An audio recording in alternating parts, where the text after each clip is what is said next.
우리 그리스도인들은 죽음에 대한 남다른 준비가 필요합니다. 여러분, 우리가 이해하는 죽음이 어떤 개념입니까? 죽음은 주님과의 만남을 의미합니다. 우리가 죽음을 이렇게 이해하고 받아들일 경우 결국 죽음을 준비한다는 건 역시 주님과의 만남을 준비하는 것으로 연결될 수밖에 없습니다. 죽음 이후 내 모든 운명이 결정되어지는 주님과의 만남을 우리는 어떻게 준비하는 것이 옳을까요? 주님께서는 오늘 본문을 통해 크게 세 가지를 말씀해 주십니다.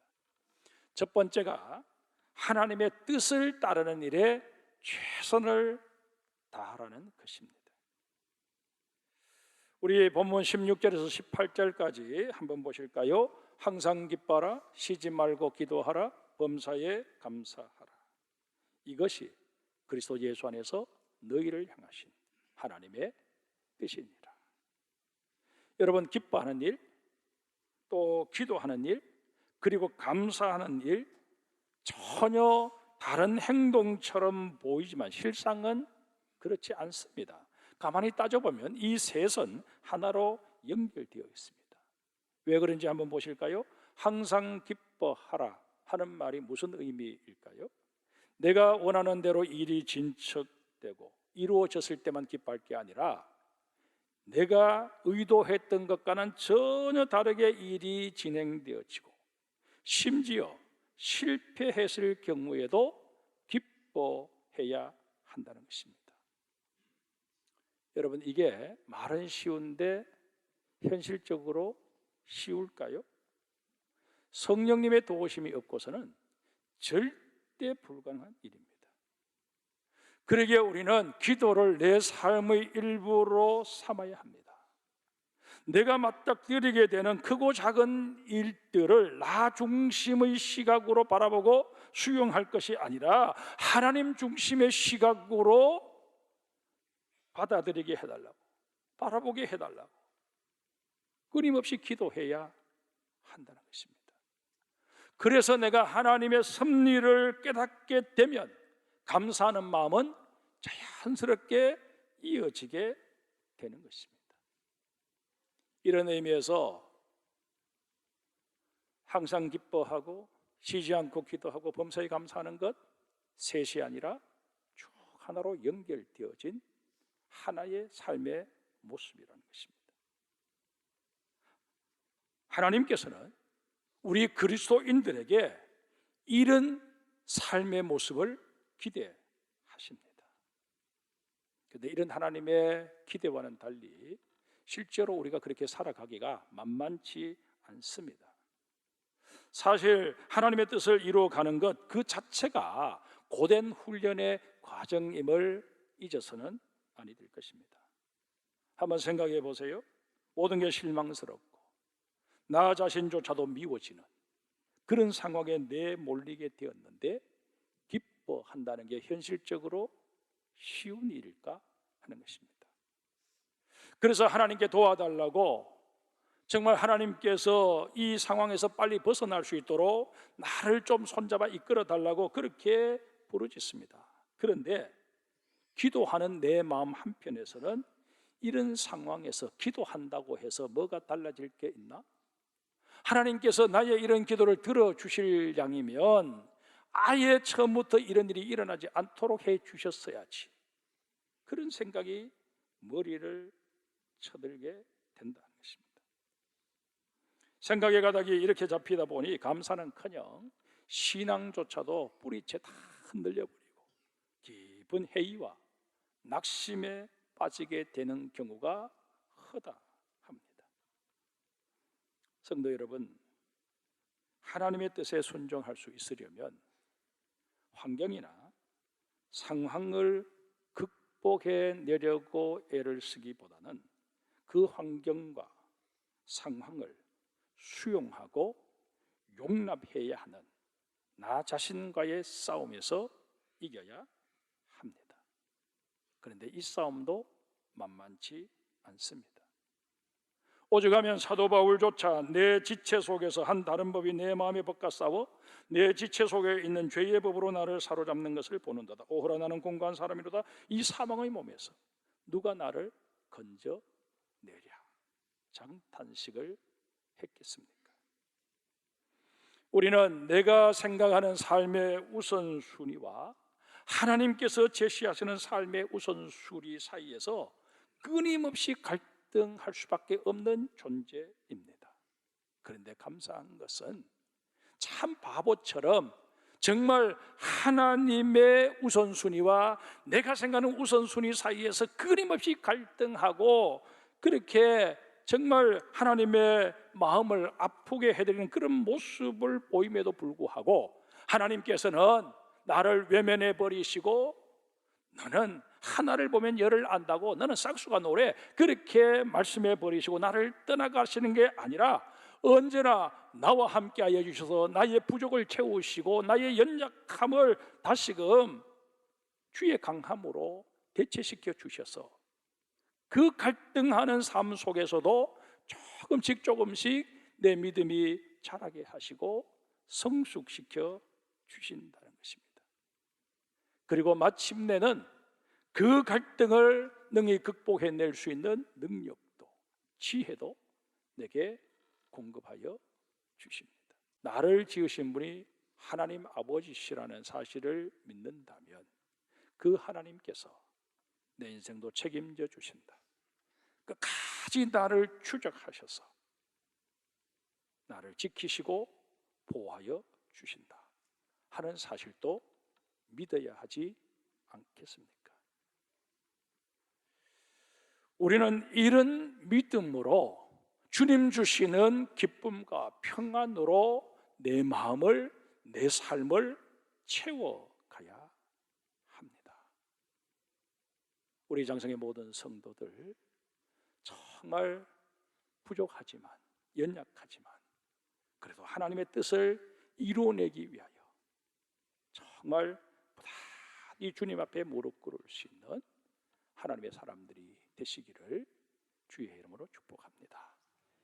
정말 감사하기 힘든 것조차도 정말 기도하며 의지적으로라도 감사하다 보면 나중에는 그 감사가 자연스러운 것이 되는 그런 은혜를 누리게 될 줄 믿습니다. 두 번째로 주님께서는 영적인 삶을 사모하라고 말씀하십니다. 19절부터 21절까지 제가 다시 읽겠습니다. 성령을 소멸하지 말며 예언을 멸시하지 말고 범사에 헤아려 좋은 것을 취하고 악은 어떤 모양이라도 버리라. 성령님은 삼위일체 가운데 한 분 하나님이십니다. 그렇지만 그 성령님이 연약한 우리 인간 속에 들어오셔서 역사하실 때는 부득불 우리 인간이 갖는 육체적 한계와 연약함으로 인해 상당 부분 활동을 제약받으실 수밖에 없으십니다. 이런 까닭에 아무리 성령 충만한 사람이라고 할지라도 인간 이상일 수는 없습니다. 아무리 은사를 많이 받고 성자다운 삶을 살고 있는 사람이라 할지라도 그가 육신을 입고 있는 이상 연약한 인간일 뿐이라는 것입니다. 말을 바꾸면 성령님께서 우리 안에 역사하시는 것은 분명한 사실이지만 우리에게는 여전히 인간적인 약점이 자리하고 있고 온갖 죄악에 노출될 수밖에 없는 그런 연약함을 가지고 있다는 것입니다. 이게 우리 인간의 실체고 한계입니다. 따라서 우리 속에 자리하신 성령님의 능력을 우리의 못남으로 인해 소멸시킬 가능성은 언제나 존재합니다. 설령 거기까지는 아니라 할지라도 성령님의 역사에 대해서 우리가 인간적인 욕심을 내세워서 거부하고 불순종하는 일은 얼마든지 있을 수 있다는 것입니다. 성령님이 내 마음속에 계속 강하게 역사하고 계심에도 불구하고 그렇게 하면 손해될 것이 뻔히 눈에 보여서 결단하지 못하고 용기 내지 못하는 그런 경우가 허다하다는 얘기입니다. 이런 연고로 주님께서는 바울의 입을 빌려 너희 속에 역사하시는 성령을 소멸하지 말았으면 좋겠다, 그렇게 우리를 권면하시는 것입니다. 이와 연관해서 예언을 멸시하지 말라 하는 말씀도 한번 보십시다. 성령님께서는 주로 말씀을 통해 역사하십니다. 내 마음에 하나님의 말씀이 들려지게 하시고 그 말씀에 순종할 수 있도록 내게 힘을 주신다는 것입니다. 성령님께서 들려지게 하시는 이 말씀, 이게 바로 오늘 본문에서 언급하고 있는 예언입니다. 우리는 하나님의 말씀을 들을 때에도, 하나님의 말씀을 읽고 묵상할 때에도 내 마음에 부딪혀오는 그 말씀들을 그저 스쳐 지나가는 소리 정도로 여겨서는 결코 아니 됩니다. 성령님께서 내게 들려주시는 말씀으로 그렇게 받아들이고 아멘할 수 있어야 한다는 것입니다. 계속해서 21절, 22절을 보겠습니다. 우리 21절, 22절 같이 읽습니다. 범사에 헤아려 좋은 것을 취하고 악은 어떤 모양이라도 버리라. 여기서 헤아려라는 말에 해당하는 헬라가 도키마제테인데, 은이나 금을 용광로에 넣어서 재련할 때 사용하는 단어입니다. 또 제사를 드리기 위해서 바쳐진 양이나 소, 염소 이런 것들이 하나님께 드려지기에 합당한지, 흠이나 점은 없는지 제사장들이 꼼꼼하게 살피고 검사하는 말이기도 합니다. 이 세상에는 선을 가장한 악한 것이 너무 많습니다. 겉으로 보기에는 깨끗해 보이지만 그 속은 더럽기 그지없는 것들도 부지기수입니다. 그러기에 우리는 헤아림의 지혜를 늘 하나님께 구해야 합니다.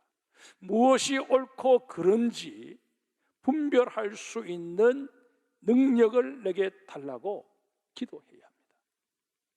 세상을 살아가면서 무엇이 하나님이 원하시는 길인지, 하나님이 원치 않으시는 길인지 그것을 구분해낼 수 있는 지혜를 제게 허락해 달라고 늘 기도할 수 있어야 합니다.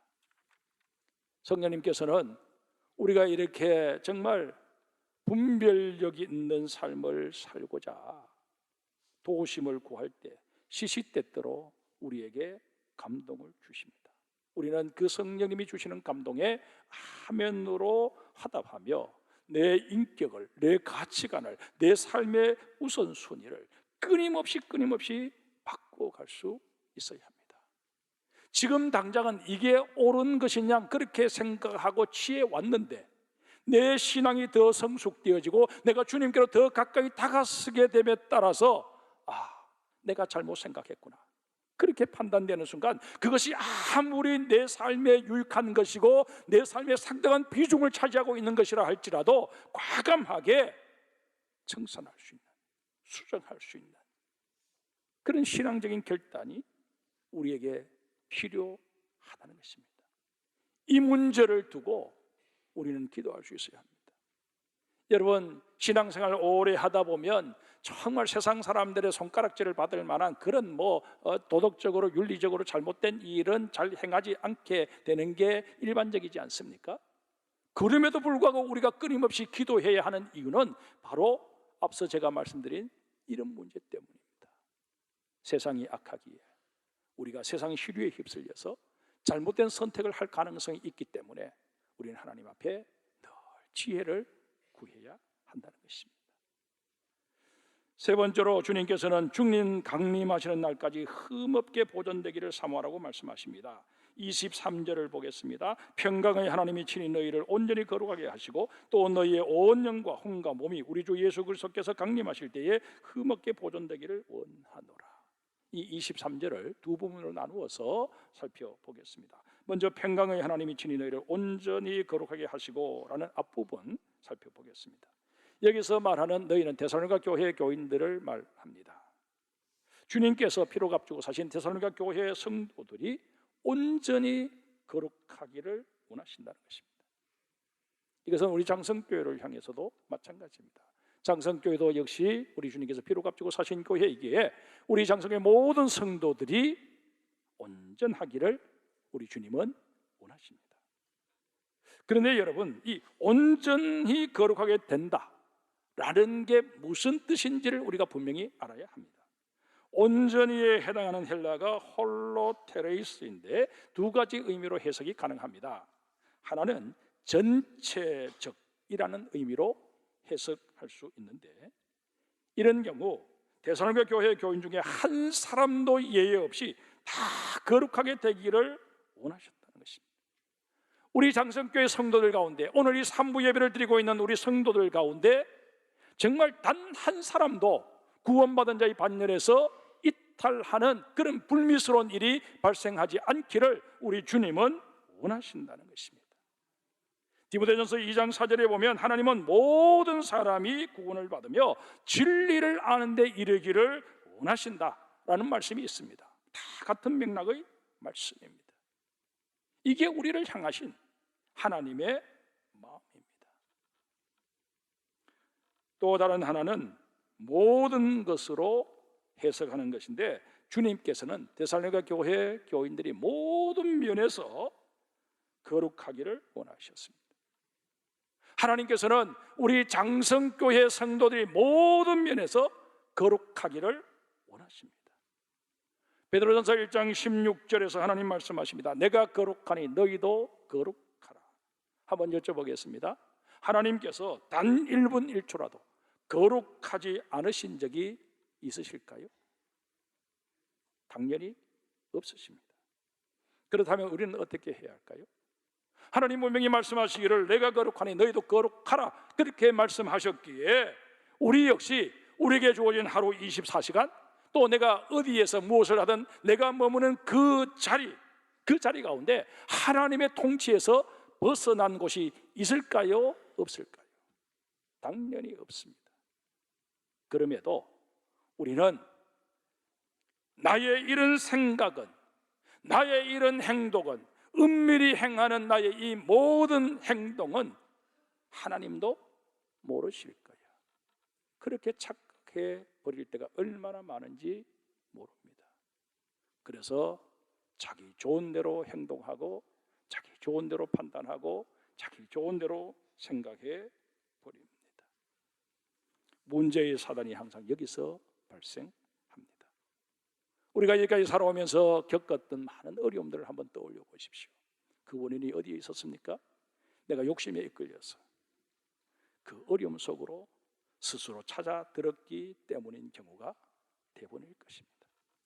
그렇다면 우리가 해야 할 일은 하나밖에 없습니다. 하나님, 내가 욕심에 이끌려서 정말 들어오지 말아야 할 이 자리에 들어와서 이 공격을 겪고 있습니다. 이런 나를 불쌍히 여겨 주옵소서. 주님 앞에 통회하고 자복합니다. 그렇게 기도해야 할 터인데 우리는 그렇게 하지 않고, 하나님, 어찌하여 나에게 이런 일이 벌어지게 만드십니까? 불평하고 원망하는 것을 먼저 합니다.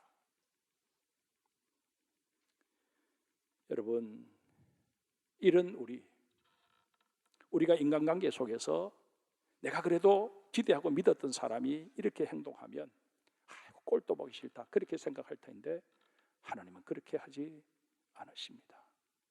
여기에 우리의 소망이 있습니다. 23절 주어가 뭐예요? 23절 제일 앞부분에 평강의 하나님, 이게 바로 이 23절의 주어입니다. 23절 메시지는 내가 온전해질 수 있는 것, 내 의지나 노력의 산물이 아니라는 것입니다. 하나님께서 나를 그렇게 만들어 주신다는 것입니다. 나는 여전히 속물의 근성을 버리지 못하고 있지만 하나님께서는 내 인생에 개입하셔서 날마다 나를 새롭게 다듬어 주십니다. 날마다 나를 거룩하게 만들어 가십니다. 이것 때문에 여러분과 저는 오늘도 다시 허리띠를 동여매고 일어설 수 있는 것입니다. 하나님께서는 이 말씀을 들려주고 싶어서 오늘 우리에게 감동을 주셔서 이 예배의 자리로 올라오게 하신 것입니다. 힘들었지, 실망했지, 너 자신에 대해서도 실망했지. 아니야, 너의 인생을 주도해가는 것은 바로 나야. 하나님 이 말씀 하시고 싶어서 오늘 여러분과 저를 이 자리로 부르신 것입니다. 이어서 우리 23절 뒷부분 보겠습니다. 또 너의 온 영과 혼과 몸이 우리 주 예수 그리스도께서 강림하실 때에 흠없게 보존되기를 원하노라. 하나님께서는 거룩하게 하시고 흠 없도록 보존해 주시는 대상이 뭐라고 말씀하십니까? 소마, 우리의 이 몸일까요? 아니면 프시케, 우리의 혼일까요? 그것도 아니면 푸뉴마, 우리의 영일까요? 다 아닙니다. 하나님께서 관심을 가지시는 것은 분리된 우리의 몸이나 혼이나 영이 아닙니다. 하나님께서는 whole person, 우리의 전인으로서의 나를 흠없이 보존하시기를 원하십니다. 그러기에 우리는 이 육신도 귀하게 여겨야 합니다. 우리의 몸뚱아리 아무렇게나 내돌려서는 결코 아니 됩니다. 가서는 아니 될 곳에 내 몸을 방치시켜서는 아니 됩니다. 우리의 생각이나 마음도 잘 관리해야 합니다. 사람들이 모른다고 하나님이 원치 않는 생각을 마음대로 품어서는 아니 됩니다. 우리의 영은 더 말할 나위가 없을 것입니다. 우리의 몸과 혼과 영, 전인이 거룩하여지고 흠없이 보존되기를 원하는 게 하나님의 뜻입니다. 말씀을 맺습니다. 우리는 주님 만날 날을 준비하며 살아야 합니다. 따라서 우리는 오늘 주신 말씀처럼 하나님의 뜻을 따르는 일에 최선을 다해야 합니다. 영적인 일에도 힘써야 합니다. 그리고 흠없기를 사모해야 합니다. 그런데 이 셋 중에 나의 힘으로 이루어낼 수 있는 일은 하나도 없습니다. 이런 우리들에게 우리는 어쩔 수 없이 본문 24절로 우리의 시선을 옮길 수밖에 없습니다. 너희를 부르시는 이는 미쁘시니 그가 또한 이루시리라. 내가 이루는 게 아니라 하나님께서 이루시겠다는 것입니다. 우리는 반드시 하나님과 만나게 되어 있습니다.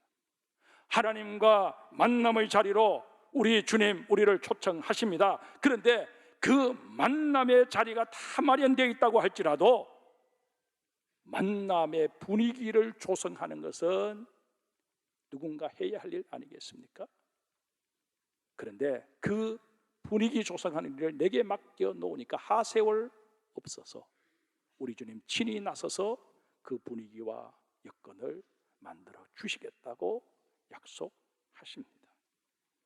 결의소 이야기로 설교를 마무리합니다. 지금은 농기계가 많이 발달되어져서 다 사라진 모습이지만 제가 어릴 때만 해도 농촌에서 소를 이용해서 밭을 갈고 논을 가는 풍경은 흔하게 볼 수 있었습니다. 그때 험한 산비탈 밭이나 넓은 논을 쟁기질할 때는 소 한 마리로는 힘에 벅차다 여겨서 두 마리를 짝으로 해서 그 일을 하도록 했습니다. 이렇게 두 마리 짝이 된 소를 일컬어 결의소라 그렇게 얘기를 합니다.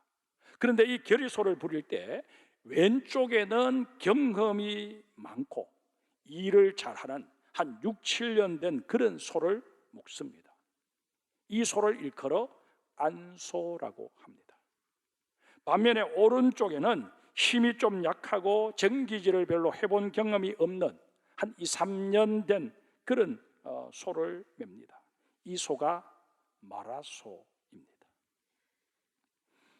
마라소는 안소와 함께 밭을 갈면서 힘도 키우고 요령도 터득해 갑니다. 그래서 나중에 안소의 역할을 하게 되는 것입니다. 주님과 우리의 관계는 영원히 안소와 마라소의 관계입니다. 내가 열심히 무엇을 하는 것 같지만 실상은 주님께서 다 하신 것입니다. 그러기에 나는 주님 앞에서 언제나 무익한 종일 뿐입니다. 한 해의 끝자락에 서서 올해도 안소가 되셔서 마라소인 나를 가르치시고 도우셔서 여기까지 이끌어 오신 우리 주님께 감사합시다. 그리고 그분을 송축합시다. 뿐만 아니라 그분께 나의 남은 여생 영원한 나의 안소가 되셔서 나를 이끌어 주옵소서 기도하고 내 삶을 의탁하는 우리 장성의 모든 성도들이 되시기를 주님의 이름으로 축복합니다.